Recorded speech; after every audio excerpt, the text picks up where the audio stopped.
Hi, this is a video about ancient Egypt, and I'm going to be stepping through the 6 elements of what makes a civilization, and by civilization I mean one that's established with structures, permanent structures. So here you can see there's a map. This is current Egypt. Ancient Egypt wasn't too far off this. You can see here though that we've got a city called Thebes, which is a World Heritage Site.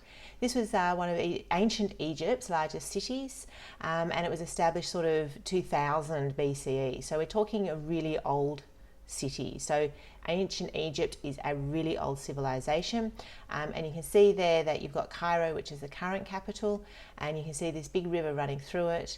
And that's the River Nile.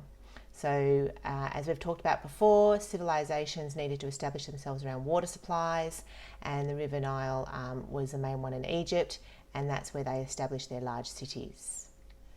In relation to what sort of structure they had, of course, ancient Egypt, we're talking pyramids, we're talking the sphinxes, we're talking all those sorts of things, and you know, ones that you're very, very familiar with. So quite a unique architectural style and large-scale monuments that they built in the ancient civilization.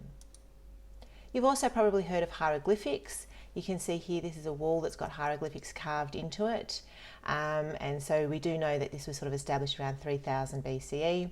So we're looking again at a very ancient civilization, very ancient culture, and very ancient techniques of communication. So this is the third part of the 6 elements that are required, and you can see here, and we know that they had a large communication technique with hieroglyphics. All right, systems for administering territories. This is quite complicated. There were different phases in the ancient Egyptian times. If you like, you can pause this slide and have a look and actually read all the detail on it. You can see here on the map that ancient Egypt was a little bit different from current Egypt, if you want to compare those two, and you can read the detail here. So there's the Old Kingdom, the Middle Kingdom, and the New Kingdom, and they had pharaohs, and pharaohs were ordained by in the religious nature, and so they were seen as being a part of their religious system and being responsible for caring and looking after the population. And of course the pharaohs are the ones who had the pyramids built for them when they died.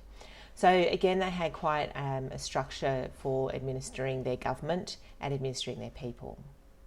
In relation to their population and how they were divided and how their social structure worked, again you can see here on this slide there's a range of detail here. Feel free to pause and have a read. And you can see here that the structure is based heavily on actually what your position, what your job was.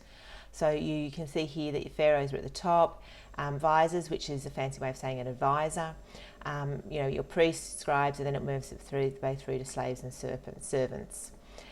So it is a pyramid scale system, which most hierarchies are. So that's how it works. And you can see how that works. So about 5% of the population were ruling class, and these 5% were able to access tombs of some description when they died. All right, so that's the 6 elements of ancient Egypt. That's a very brief introduction, but it gives you something to go on.